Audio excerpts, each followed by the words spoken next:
가상화폐 혁명인가 버블인가? 혁명이죠. 이 가상화폐를 갖고 뭘 해요, 근데? 혁명이죠. 그냥 투자만 해나? 혁명이죠. 그러니까 가상화폐라고 하니까 이제 어떤 분들이 이제 도대체 저건 뭐냐라고 생각하시고. 이건 몸이? 사실 가상화폐가 있긴 있습니다. 사실 저희가 현금을 사용하긴 하지만은 현금이 실제 화폐죠. 미국 같은 경우에는 실제로 유통되는 현금의 비중이 전체 화폐의 3%밖에 불과하대요. 그러니까 나머지는 다 그냥 전자기록으로만 왔다 갔다 하는 돈이라는 거죠. 아, 쉽게 해서 우리가 카드 쓰는 것도 카드 쓰는 것도 다 가상화폐죠. 그러니까. 포인트 쓰는 거. 네. 그러니까 그런 것까지 생각하면은 이제 가상화폐여서 비트코인이 혁신적인 건 아닌 것 같아요. 근데 기존의 가상화폐들은 예. 다 두 가지가 있습니다. 하나는 발행 기간이 있고요. 예. 예를 들자면은 뭐 달러 같은 경우에는 미국 연준이고 원화 같은 경우는 한국은행이고 이런 식으로 다 발행 기간이 있잖아요. 발행 기간이 있고 또 그리고 또 그 유통과 관련된 중요한 기관들이 있죠. 예. 뭐 은행이라던가 뭐 정부라던가 통화 당국이라는 게 있고 그런 데서 어쨌든 발행량부터 시작해서 유통을 어느 정도 할지 그 가치를 어느 정도 할지를 어쨌든 간에 계속 컨트롤을 하잖아요. 예. 근데 이제 지금 이제 오늘 우리가 얘기할 비트코인 같은 가상화폐는 그런 게 없다라는 겁니다. 그런 게 없어요. 컨트롤하는 곳이 없어요. 그래서 그게 혁명적이라는 겁니다. 아, 그럼 위험하다는 거 아니에요? 근데 그것도 이제 제가 이제 좀 이따가 예. 이제 설명을 차분히 드릴 텐데 일단 그 가상화폐 아버지? 예. 뭐 이 비트코인이라는 게 이제 가상화폐 기축통화 뭐 이런 역할을 하고 있는 건데 사실은 비트코인 말고도 이제 굉장히 비트코인 이후에 다양한 많은 가상화폐들이 등장을 했거든요. 비트코인은 비트박스 하다가 코인을 생각한 건가? 모르겠습니다. 그럴 수도 있는데 어쨌든 간에 만든 사람은 있습니다. 예. 2009년 1월 3일 날 나카모토 사토시라고 스스로를 지칭한 사람이 예. 처음으로 이제 이 비트코인을 이제 사용하기 시작을 했어요. 일본 분이에요? 일본 분 아니에요. 누군지는 몰라요. 이게 개인인지 집단인지 모릅니다. 어쨌든 아마 오랫동안 막 고안을 했겠죠. 그 다음에 이 땅을 이제 2009년 1월 3일 날 딱 시작을 한 거예요. 야, 그래서 이게 이 가상화폐계에 유태인들이 들어와 있다. 그런 소문도 있죠. 그리고 중국의 신흥 부자들이 네네. IT 쪽에 밝은 분들이 뛰어들었다. 그래서 이 나카모토 사토시의 정체를 놓고서 예. 지난 한 몇 년간 굉장히 많은 논란이 있었는데 작년에 이제 호주의 한 보안 암호학자이자 이 보안 컨설턴트가 내가 바로 나카모토 사토시다 라면서 이제 몇 가지 증빙 자료와 함께 이제 자기를 드러냈어요. 예. 근데 이제 많은 사람들이 한 80% 정도는 이제 저 인간이 나카모토 사토시인가 보다라고 믿는 분위기고 예. 한 20% 정도는 뭔가 저 사람이 나카모토 사토시라고 하기에는 좀 급이 낮은 것 같다. 예. 그러면서 막 약간 불신하고 있는 상황도 있는데 어쨌든 간에 본인이 나카모토 사토시라고 하는 사람이 2009년 1월 3일 날 비트코인을 처음으로 세상에 등장시킨 건 사실이고요. 그 나카모토 사토시라는 개인인지 그룹이 비트코인을 설계했고 그 소스까지 다 공개를 했습니다. 그래서 그 비트코인의 설계도를 가지고 비트코인도 유지가 되고 있고 그 이후에 이제 여러 가지 이제 다양한 가상화폐들이 나와서 이제 오늘을 이루고 있는 거죠. 자, 근데 처음에는 이제 비트코인이 지금처럼 지금 막 이렇게 특별히 가상화폐가 뭔지 비트코인이 뭔지 나카모토 사토시가 누군지 모르시는 분들도 비트코인 이름쯤은 한 번쯤 들어봤잖아요. 예. 그리고 1 비트코인이 제가 방금 확인을 해보니까 우리나라 가치로 거래소에서 300만 원에 지금 유통이 되거든요. 예. 근데 처음에 나카모토 사토시가 비트코인을 2009년에 등장시킬 때만 하더라도 한 몇 년간은 쓰는 사람들이 진짜 IT 업계에 몇몇 마니아들밖에 없었어요. 예. 그래서 어떤 전설처럼 내려오는 일화도 있었냐면 날짜까지 정확히 이제 기록이 되어 있는데 2010년 5월 18일 날 이 1만 비트코인을 비트코인을 좀 가지고 있었던 한 IT 관계자가 나 피자 2판 먹고 싶은데 예. 누가 나한테 피자 보내주면 내가 비트코인 줄게. 1만 비트코인 싸줄게. 라고 이제 이제 IT 업자들이 이제 많이 이제 하는 게시판에다가 그 글을 올린 거예요. 예. 그러니까는 그분이 미국 플로리다에 살고 있는 분이었는데 진짜 누가 그분 동네 피자 가게에 전화를 해가지고 피자 2판을 그분 집 주소로 보내준 거예요.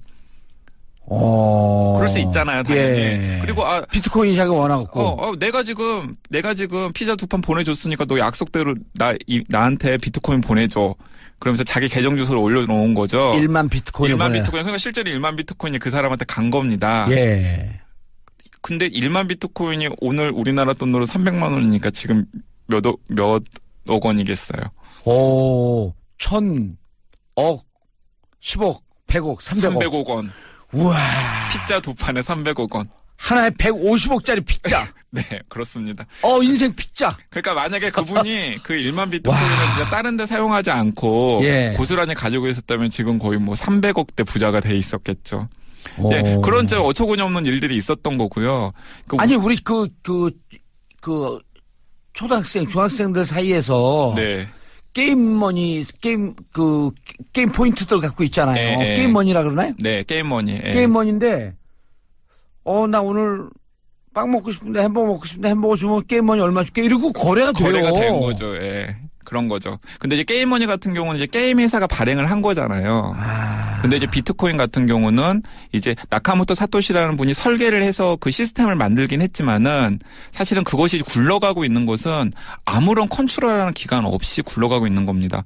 그러면 되게 신기하잖아요. 수많은 사람들이 거래를 할 것 아니에요. 그럼 당연히 보안의 위험도 있을 테고 그 거래가 제대로 이루어지는지에 대해서도 궁금하잖아요. 예. 그리고 굉장히 많은 시스템이 필요할 것 아니에요.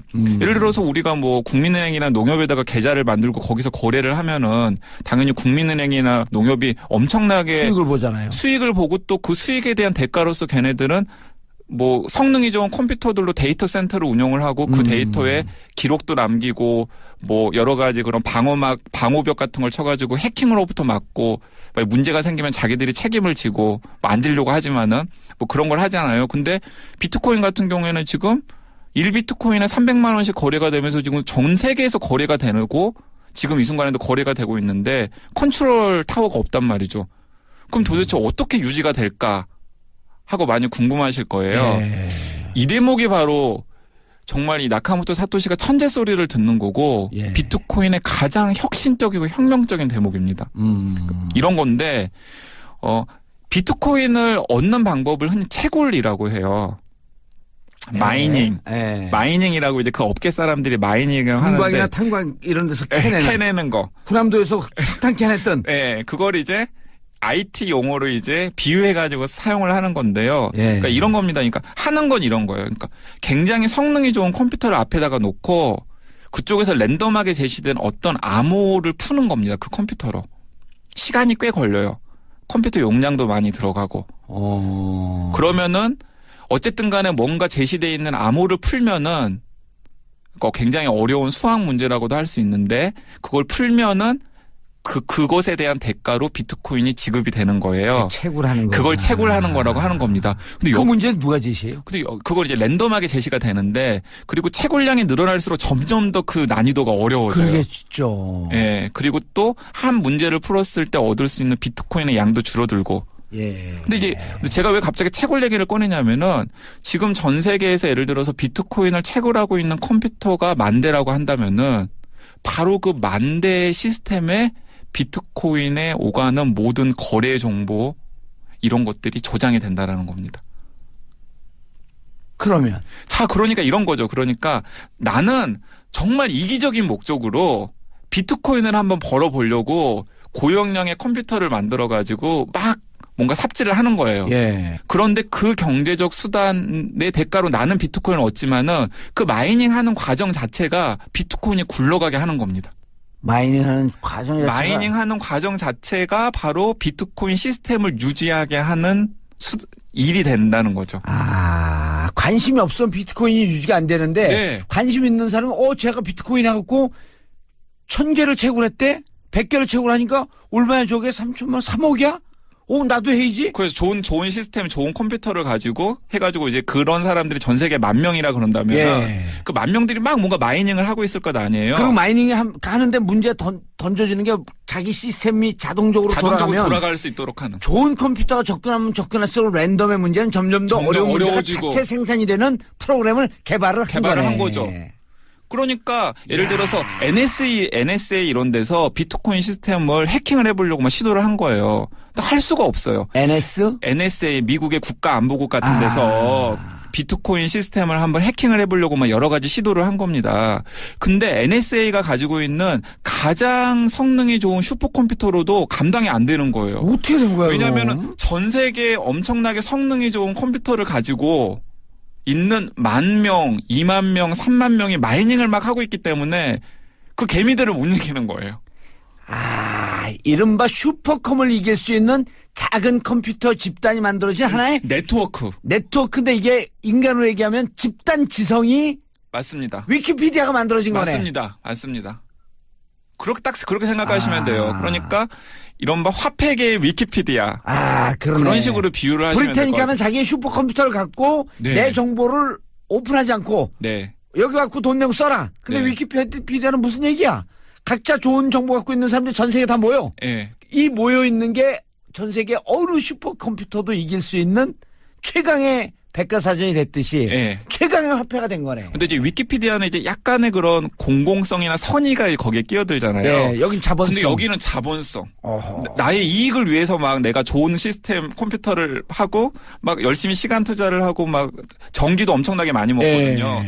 컴퓨터 불이 날 수도 있고. 네, 그런데 그게 바로 그런 것들이 그 네트워크들이 모여가지고 이 시스템이 굴러가게끔 하는 거죠. 자본주의의 극단화된 모습이네. 네. 목표도 없어. 그러니까 이제 또 기가 막힌 게 뭐냐면은 그 참여하고 있는 모든 시스템에 사본이 다 저장이 돼요. 모든 거래 정보에. 그 정보를 갖고 이걸 창조한 창조주. 위키피디아가 아니라 비트코인의 창조주는 그 정보를 갖고 뭘 할까? 무언가 하려고 그런 거 아닐까? 모르겠습니다. 그거. 우주인 아니야? 지구로 침공했던? 이거 근데 한두 사람이 그걸 아무리 개발자라고 하더라도 한두 사람이 그걸 할 수 없는 게 제가 방금 그 네트워크에 참여하고 있는 모든 컴퓨터에 사본이 저장이 된다고 제가 말씀을 드렸잖아요. 예. 그러니까 하나만 고친다고 해도 안 되는 거예요. 안 되는 거예요. 왜냐하면 다른 사본도 너는 다른 99장이랑 다르네? 너 기각. 너 이거 조작된 거야. 가짜야. 하고 빠져버리기 때문에. 자, 그런데 지난 7월 27일 용산 전자상가에서 일부 컴퓨터 판매업자들이 채굴형 PC 막 돌리고 있었어요? 네. 근데 화재 위험이 높아지니까 상가 상호에서 채굴을 금지하소서. 왜냐하면 보통 굉장히 고용량의 그래픽카드가 들어가는데요. 그 고용량의 그래픽카드를 이용해서 채굴 소프트웨어를 돌리는데 그 과정에서 전기가 엄청나게 많이 먹어요. 부하가 엄청나게 많이 걸려요. 과부하가 걸리니까 펑 하고 과부하가. 네, 그렇습니다. 그러니까 지금 채굴업계 큰 손들이 지금 다 어디에 있냐면 중국에 있다고 그래요. 중국 서부 뭐 이런데. 일단 거기에 이제 자기들 나름대로 그런 슈퍼컴을 갖다 놓고 그러니까 성능 좋은 컴퓨터들을 여러 대 갖다 놓고 네. 그래픽카드 고용량의 그래픽카드들을 막 거기다가 꽂아 나온 다음에 자체 발전기를 막 돌려가지고 자체 프로그램을 돌아서 채굴할 수 있도록. 네, 채굴할 수 있도록. 그러면서 마구마구 막 이제 비트코인을 채굴하려고 지금 마이닝을 하고 있다라는 거죠. 우리나라도 그런 팀이 있겠네. 우리나라도 그런 팀이 있죠. 우리나라도 물론 채굴 팀이 있는데 사실은 갈수록 이 채굴 비용이 드러나기 때문에 그러니까 예전에는 비트코인이 그러니까 채굴 비용이 높아지니까 이 비트코인 자체가 너 이거 채굴하는데 드는 게 얼마 들었어? 그러니까 오늘 200만 원 좀 들었는데 네. 하나 채굴하는데 네. 수익 좀 한 30% 보시면 그래서 300만 원이야. 그래서 그 가격이 나오는구나. 네. 근데 예를 들어서 지금은 채굴을 막 했는데 얻을 수 있는 비트코인의 양보다 그 채굴하는 데 들어가는 자원의 양이 훨씬 더 커요. 그래서 제가 확실하게 말씀드리는데 개인이 감당할 수 있는 수준을 이미 넘어섰어요. 예. 그러니까 예를 들어 막 혹해가지고 나도 이렇게 컴퓨터 막 하고 막 무슨 그래픽카드 좀 꽂아가지고 채굴을 한번 해볼까?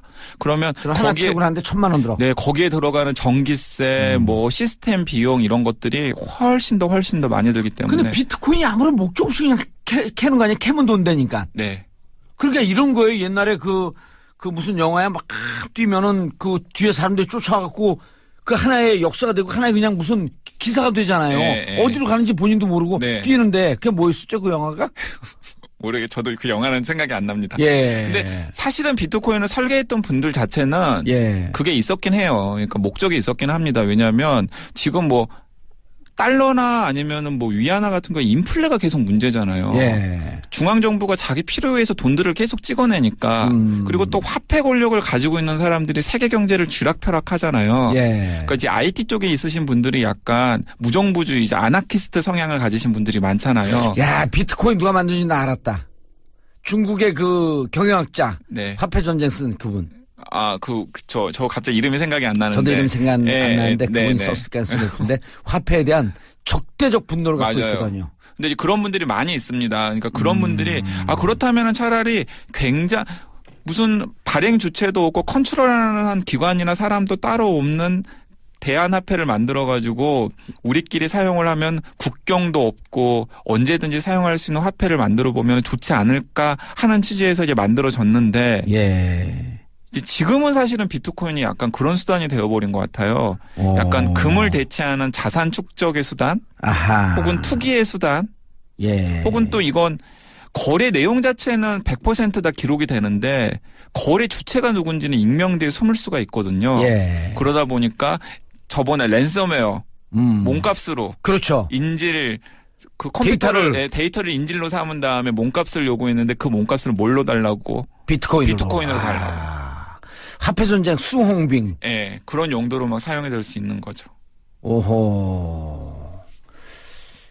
야, 이게 그리고 중국 사람들이 지금 그 채굴에 뛰어든 거 보니까 맞아요. 화폐 전쟁. 그러니까 중국 사람들은 두 가지예요. 하나는 채굴에도 중국 사람들이 뛰어들고 있고요. 예. 또 하나는 거래에도 뛰어들고 있어요. 네, 중국 사람들이 이제 중국에 사실은 이제 막 돈을 엄청나게 많이 든 신흥 부자들이 많잖아요. 예. 그런 사람들은 어쨌든 간에 자기 돈을 도피할 수 있는 어떤 수단이 필요하잖아요.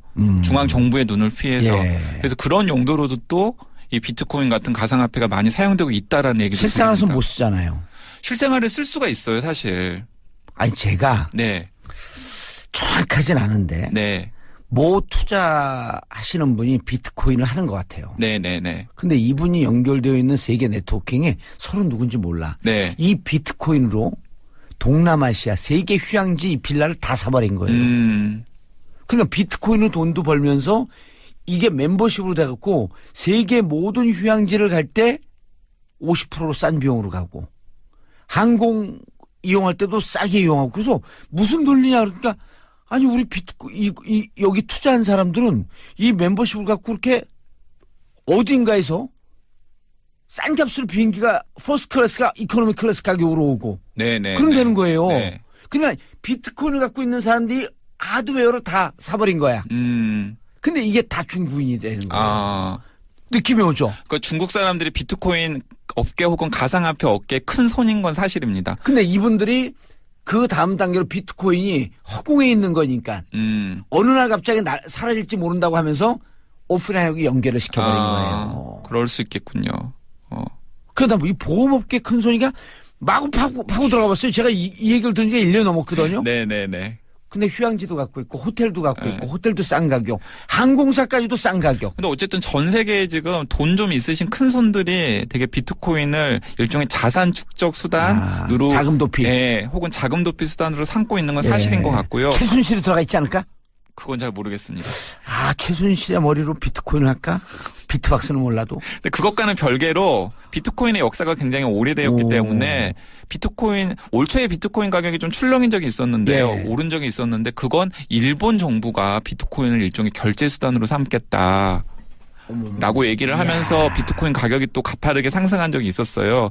이런 것처럼 호텔 체인이라던가 아니면은 뭐 쇼핑 업계 체인이라던가 이런 데서 비트코인을 결제 수단으로 삼겠다라고 발표한 곳들은 꽤 됩니다. 그러니까 전 세계 네트워킹이 되어 있는 제가 아까 얘기했던 휴양지 시설, 호텔, 여행사 이런 게 그 연결이 되네. 근데 여기서 이제 문제가 되는 게 뭐냐면 개인 입장에서는 비트코인으로 호텔비를 결제하기가 참 망설여져요. 왜냐면 예를 들어서 올라가니까. 예를 들어 1박에 뭐 예를 들어서 30만 원, 50만 원이어가지고 뭐 고급 호텔에 결제를 하려고 하는데 비트코인을 딱 내려고 하는데 이게 내일 60만 원이 될지 70만 원이 될지 모르잖아요. 지금 그러니까 상황에서는. 그 피자 2판 배달해주고 만 비트코인을 받았어요. 그 사람이 이거 조금 있으면은 이게 그러면은 한 100불 받고 팔을까? 예. 그때 팔았을 수가 있지. 네. 그런데 지금 300억이 300억 원. 그러니까 이제 지금의 비트코인은 애초에 설계했던 사람들의 기대와는 다른 용도로 지금 사용이 되어버리는 거죠. 전문가들은 관심 갖지 마라 위험하다. 네. 라고 경고하고 있잖아요. 저는 근데 약간 생각이 다릅니다. 왜냐면은 아까 제가 이제 감옥 가고 싶어요? 아니 그건 아니고요. 그 비트코인 이후에 이제 뭐 이더리움이라던가 뭐 대시라던가 뭐 리플이라던가 뭐 등등의 여러 가지 이제 한 단계 더 업그레이드되고 비트코인 새끼들처럼 이제 새끼 쳐가지고 이제 다양한 가상화폐들이 나오고 있거든요. 그리고 그런 다양한 가상화폐들이 앞으로 운용될 수 있는 잠재력이 무궁무진해요. 그래서 예를 들어서 비트코인 새끼들 중에 하나인 이더리움 같은 경우는 이제 이더리움 같은 경우는 뭐 마이크로소프트라던가 구글이라던가 이런 전 세계적인 IT 기업들이 컨소시엄 같은 걸 마련을 했어요. 그래서 앞으로 이더리움을 이용해서 우리들이 여러 가지 새로운 뭐 결제 시스템이라든가 예를 들어서 지금은 돈을 가지고 할 수 있잖아요. 근데 돈 대신에 예를 들어서 부동산 거래 정보를 전 세계의 부동산 거래 정보를 이런 식으로 가상화폐가 운영되는 원리처럼 해본다고 생각을 해보세요. 그럼 그 정보를 갖고 있는 그 가상화폐는 뜨겠네. 그러니까 그렇죠. 그러니까 지금은 부동산 거래 정보를 예를 들어서 등기소 중앙 정부가 다 모아가지고 관리를 하고 있잖아요. 근데 그걸 예를 들어서 이렇게 이더리움이 운영되는 시스템처럼 아니 비트코인 같은 가상화폐가 운영되는 시스템처럼 이렇게 운영을 한다면은 그건 굉장히 혁신적인 일이 되겠죠. 그런 식으로 운영할 여지들이 굉장히 많이 있기 때문에 저는 이게 지금은 되게 무슨 투기의 수단이고 뭐 투기 강풍을 불러일으킨 것처럼 보이지만은 앞으로 굉장히 다양한 영역에서 우리의 일상생활을 바꿀 수 있는 잠재력이 충분히 있는 새로운 기술적인 저는 변화라는 생각이 들거든요. 앞으로 우리가 오프라인뿐만 아니라 온라인에 새로운 지평을 열 수 있는 맞습니다. 그리고 이것이 활용 가능한 영역이 개척될 수 있겠다. 네. 그래서 저는 이제 두 가지 말씀을 드리고 싶은데 하나는 개인 차원에서는 저는 그냥 조금 관심을 가져보는 것이 좋은 것 같아요. 너무 과열돼 있다는 지적. 네. 과열돼 있어요. 과열돼 있어요. 그러니까 예를 들어서 내가 돈이 있는데 이걸로 비트코인에 들어갈까요? 하고 저한테 물어본다면 저는 들어가지 마세요라고 말리고 싶습니다. 예. 막 예를 들어 빚을 내 가지고 막 오를 것 같으니까 들어가도 되나요? 그럼 저는 들어가지 마시라. 그리고 정부 차원에서는 지금 이게 지금 굉장히 투기적으로 사용되고 이러고 있기 때문에 악용 가능성. 그렇죠. 아까 말씀드렸지만 뭐 지하 경제를 지탱하는 수단으로도 사용할 수 있고 자기 돈 불법 부정한 자금 빼돌리는 수단으로 빼돌리는 수단으로도 사용할 수 있죠. 그래서 이제 정부 차원에서 이걸 규제를 해야 되나 말아야 되나 이런 식의 이슈들이 분명히 있고 그런 걸 이제 정치인들이 고민을 해야 되는 거죠. 그렇죠. 이 비트코인을 규제할 것이냐 말 것이냐 이 새로운 투기 수단, 새로운 사행심을 조장하는 수단, 이거 돈 빼돌리는 수단 이걸 어떻게 할 것인가? 저는 근데 여의도에서 고민해요. 저는 근데 거기서 이제 아까도 제가 이제 약간 강조를 했던 게 이건 무조건 투기 수단으로만 보지 말고 새로운 어쨌든 가능성이나 지평을 열 수 있는 기술 혁신이기 때문에 그런 측면도 고려해가지고 여러 가지 자정작용 같은 것들이 가능하도록 푸시를 하는 게 좋지 않을까. 마이닝을 하는데 금광이나 탄광 이런 데서 캐내는 거. 군함도에서 석탄 캐냈던. 그걸 이제 IT 용어로 이제 비유해가지고 사용을 하는 건데요. 그러니까 이런 겁니다. 그러니까 하는 건 이런 거예요. 그러니까 굉장히 성능이 좋은 컴퓨터를 앞에다가 놓고 그쪽에서 랜덤하게 제시된 어떤 암호를 푸는 겁니다. 그 컴퓨터로. 시간이 꽤 걸려요. 컴퓨터 용량도 많이 들어가고. 그러면은 어쨌든 간에 뭔가 제시되어 있는 암호를 풀면은 굉장히 어려운 수학 문제라고도 할 수 있는데 그걸 풀면은 그것에 대한 대가로 비트코인이 지급이 되는 거예요. 채굴하는 거. 그걸 채굴하는 거라고 하는 겁니다. 근데 그 문제는 누가 제시해요? 근데 그걸 이제 랜덤하게 제시가 되는데 그리고 채굴량이 늘어날수록 점점 더 그 난이도가 어려워져요. 그게 진짜.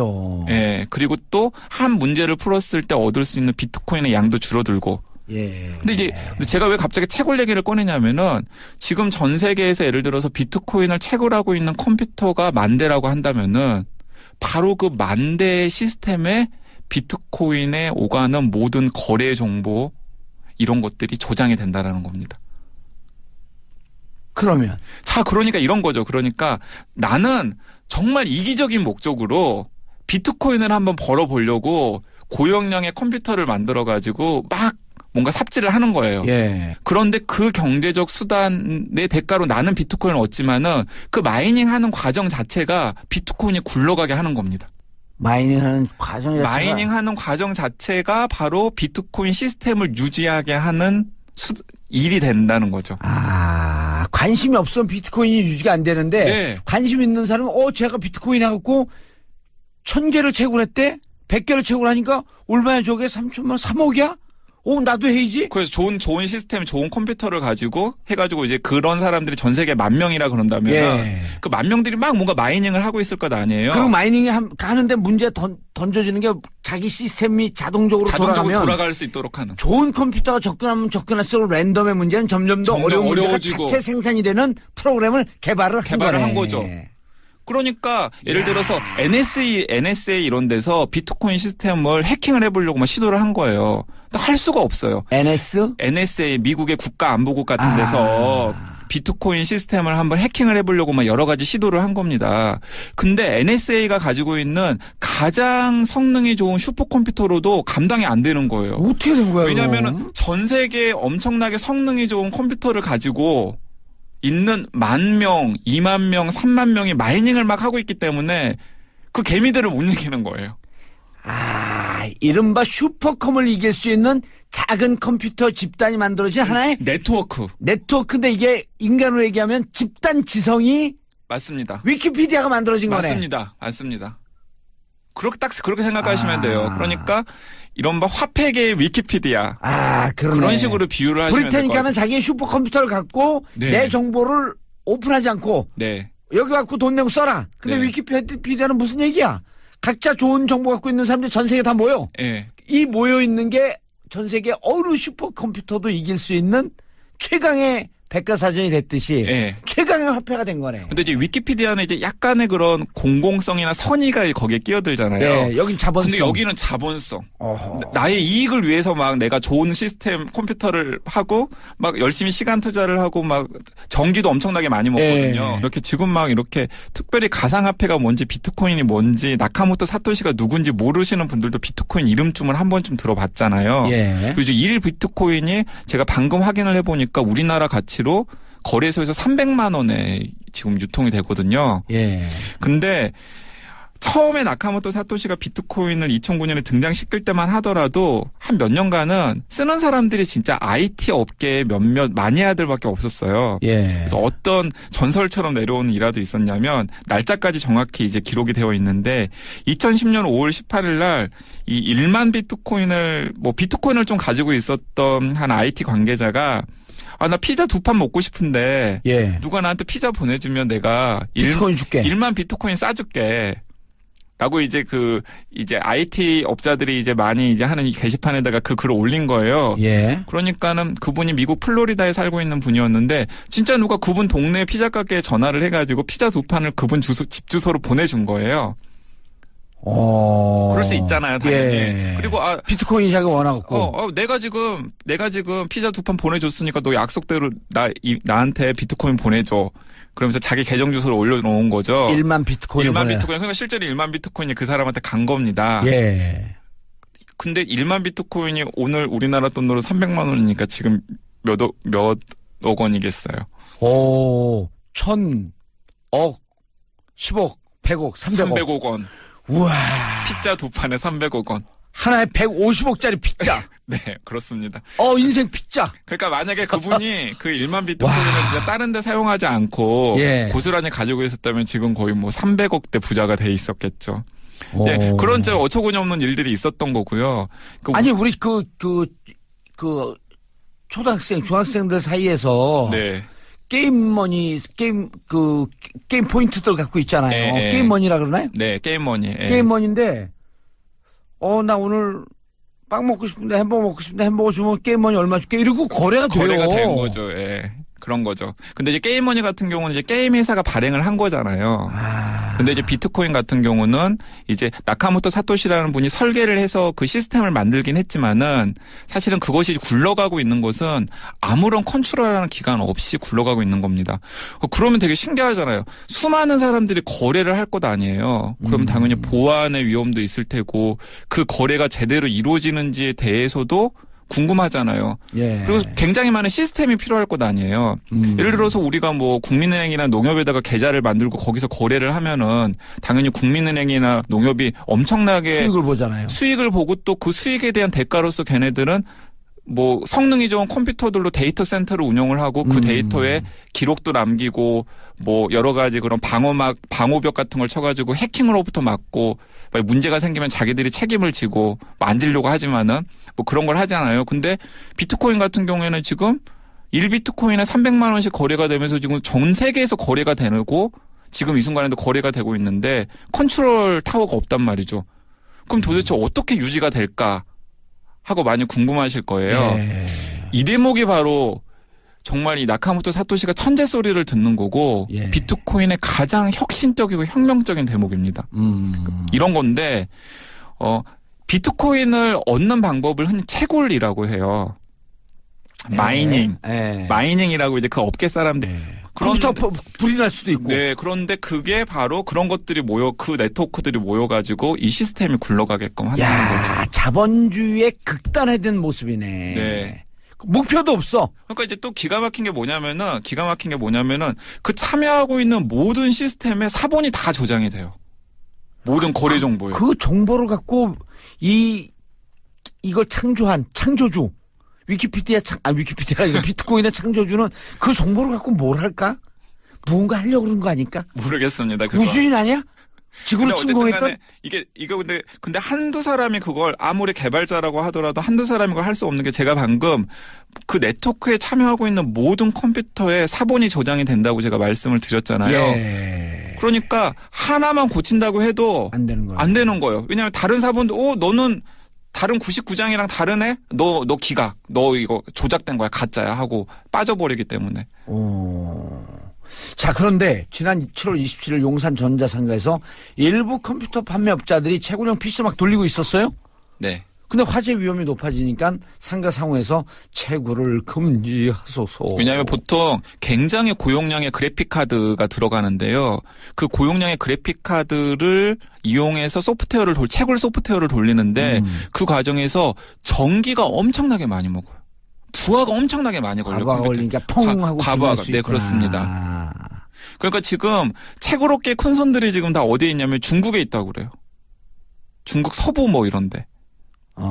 일단 거기에 이제 자기들 나름대로 그런 슈퍼컴을 갖다 놓고 그러니까 성능 좋은 컴퓨터들을 여러 대 갖다 놓고 그래픽 카드 고용량의 그래픽 카드들을 막 거기다가 꽂아 나온 다음에 자체 발전기를 막 돌려가지고 자체 프로그램을 돌아서 채굴할 수 있도록. 네, 채굴할 수 있도록. 그러면서 마구마구 막 이제 비트코인을 채굴하려고 지금 마이닝을 하고 있다라는 거죠. 우리나라도 그런 팀이 있겠네. 우리나라도 그런 팀이 있죠. 우리나라도 물론 채굴 팀이 있는데 사실은 갈수록 이 채굴 비용이 드러나기 때문에 그러니까 예전에는 비트코인이 그러니까 채굴 비용이 높아지니까 이 비트코인 자체가 너 이거 채굴하는데 드는 게 얼마 들었어? 그러니까 오늘 200만 원 좀 들었는데 하나 채굴하는데 수익 좀 한 30% 보시면 그래서 300만 원이야. 그래서 그 가격이 나오는구나. 네. 근데 예를 들어서 지금은 채굴을 막 했는데 얻을 수 있는 비트코인의 양보다 그 채굴하는 데 들어가는 자원의 양이 훨씬 더 커요.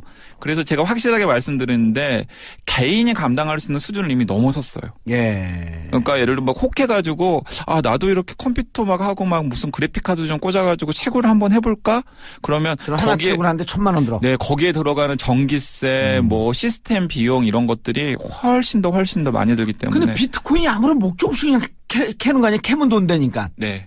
그러니까 이런 거예요. 옛날에 그 무슨 영화에 막 뛰면은 그 뒤에 사람들이 쫓아가고 그 하나의 역사가 되고 하나의 그냥 무슨 기사가 되잖아요. 어디로 가는지 본인도 모르고 뛰는데 그게 뭐였었죠? 그 영화가?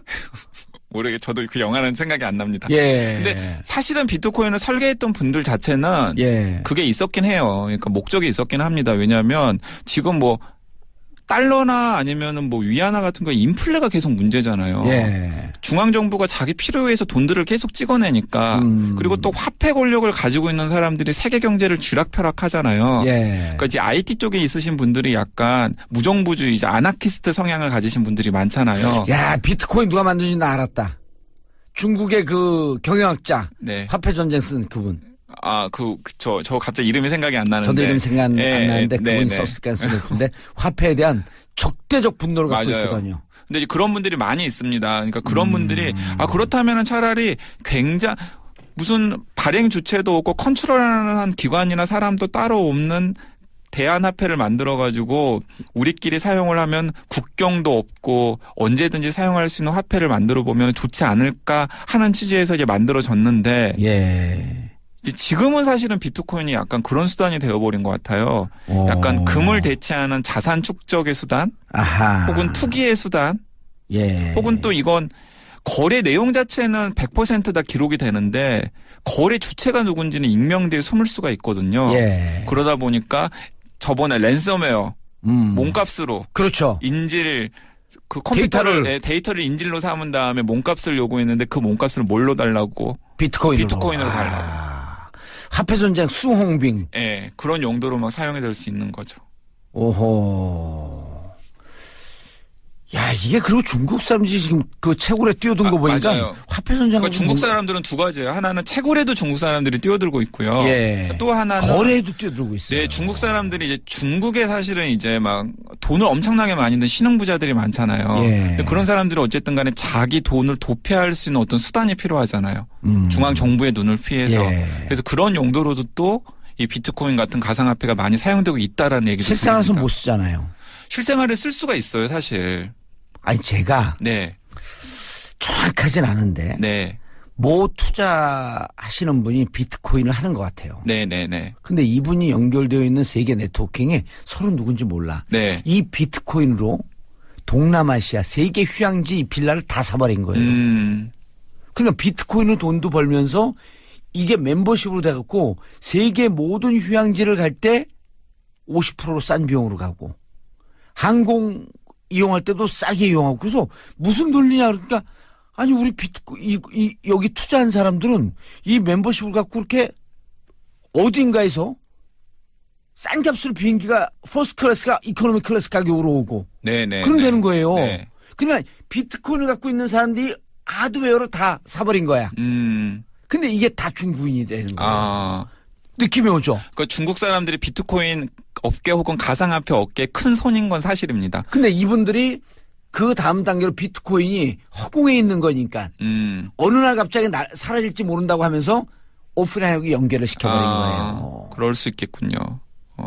그러다 보니 보험업계 큰 손이가 마구 파고 들어가 봤어요. 제가 이 얘기를 들은 지가 1년 넘었거든요. 네네네. 근데 휴양지도 갖고 있고 호텔도 갖고 있고 호텔도 싼 가격 항공사까지도 싼 가격. 근데 어쨌든 전 세계에 지금 돈 좀 있으신 큰 손들이 되게 비트코인을 일종의 자산 축적 수단으로 자금 도피. 네, 혹은 자금 도피 수단으로 삼고 있는 건 사실인 것 같고요. 최순실이 들어가 있지 않을까? 그건 잘 모르겠습니다. 최순실의 머리로 비트코인을 할까?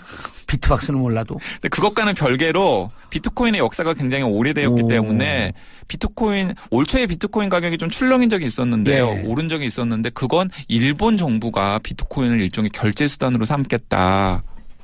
라고 얘기를 하면서 비트코인 가격이 또 가파르게 상승한 적이 있었어요. 이런 것처럼 호텔 체인이라던가 아니면은 뭐 쇼핑 업계 체인이라던가 이런 데서 비트코인 가상화폐 혁명인가 버블인가? 혁명이죠. 이 가상화폐를 갖고 뭘 해요, 근데? 혁명이죠. 그냥 투자만 해나? 혁명이죠. 그러니까 가상화폐라고 하니까 이제 어떤 분들이 이제 도대체 저건 뭐냐라고 생각하실 거예요. 이건 몸이? 사실 가상화폐가 있긴 있습니다. 사실 저희가 현금을 사용하긴 하지만은 현금이 실제 화폐죠. 미국 같은 경우에는 실제로 유통되는 현금의 비중이 전체 화폐의 3%밖에 불과하대요. 그러니까 나머지는 다 그냥 전자기록으로만 왔다 갔다 하는 돈이라는 거죠. 쉽게 해서 우리가 카드 쓰는 것도 카드 쓰는 것도 다 가상화폐죠. 그러니까. 포인트 쓰는 거. 네. 그러니까 그런 것까지 생각하면은 이제 가상화폐여서 비트코인이 혁신적인 건 아닌 것 같아요. 근데 기존의 가상화폐들은 다 두 가지가 있습니다. 하나는 발행 기간이 있고요. 예를 들면은 뭐 달러 같은 경우에는 미국 연준이고 원화 같은 경우는 한국은행이고 이런 식으로 다 발행 기간이 있잖아요. 발행 기간이 있고 또 그리고 또 그 유통과 관련된 중요한 기관들이 있죠. 뭐 은행이라던가 뭐 정부라던가 통화 당국이라는 게 있고 그런 데서 어쨌든 발행량부터 시작해서 유통을 어느 정도 할지 그 가치를 어느 정도 할지를 어쨌든 간에 계속 컨트롤을 하잖아요. 근데 이제 지금 이제 오늘 우리가 얘기할 비트코인 같은 가상화폐는 그런 게 없다라는 겁니다. 그런 게 없어요. 컨트롤하는 곳이 없어요. 그래서 그게 혁명적이라는 겁니다. 그럼 위험하다는 거 아니에요? 근데 그것도 이제 제가 이제 좀 이따가 이제 설명을 차분히 드릴 텐데 일단 그 가상화폐 아버지? 뭐 이 비트코인이라는 게 이제 가상화폐 기축통화 뭐 이런 역할을 하고 있는 건데 사실은 비트코인 말고도 이제 굉장히 비트코인 이후에 다양한 많은 가상화폐들이 등장을 했거든요. 비트코인은 비트박스 하다가 코인을 생각한 건가? 모르겠습니다. 그럴 수도 있는데 어쨌든 간에 만든 사람은 있습니다. 2009년 1월 3일 날 나카모토 사토시라고 스스로를 지칭한 사람이 예. 처음으로 이제 이 비트코인을 이제 사용하기 시작을 했어요. 일본 분이에요? 일본뿐 아니에요. 누군지는 몰라요. 이게 개인인지 집단인지 모릅니다. 어쨌든 아마 오랫동안 막 고안을 했겠죠. 그 다음에 이 땅을 이제 2009년 1월 3일 날 딱 시작을 한 거예요. 야, 그래서 이게 이 가상화폐 계에 유태인들이 들어와 있다. 그런 소문도 있죠. 그리고 중국의 신흥 부자들이 네네. IT 쪽에 밝은 분들이 뛰어들었다. 그래서 이 나카모토 사토시의 정체를 놓고서 예. 지난 한 몇 년간 굉장히 많은 논란이 있었는데 어허. 작년에 이제 호주의 한 보안 암호학자이자 이 보안 컨설턴트가 내가 바로 나카모토 사토시다 라면서 이제 몇 가지 증빙 자료와 함께 이제 자기를 드러냈어요. 예. 근데 이제 많은 사람들이 한 80% 정도는 이제 저 인간이 나카모토 사토시인가 보다라고 믿는 분위기고 예. 한 20% 정도는 뭔가 저 사람이 나카모토 사토시라고 하기에는 좀 급이 낮은 것 같다. 예. 그러면서 막 약간 불신하고 있는 상황도 있는데 어쨌든 간에 본인이 나카모토 사토시라고 하는 사람이 2009년 1월 3일 날 비트코인을 처음으로 세상에 등장시킨 건 사실이고요. 그 나카모토 사토시라는 개인인지 그룹이 비트코인을 설계했고 그 소스까지 다 공개를 했습니다. 그래서 그 비트코인의 설계도를 가지고 비트코인도 유지가 되고 있고 그 이후에 이제 여러 가지 이제 다양한 가상화폐들이 나와서 이제 오늘을 이루고 있는 거죠. 자, 근데 처음에는 이제 비트코인이 지금처럼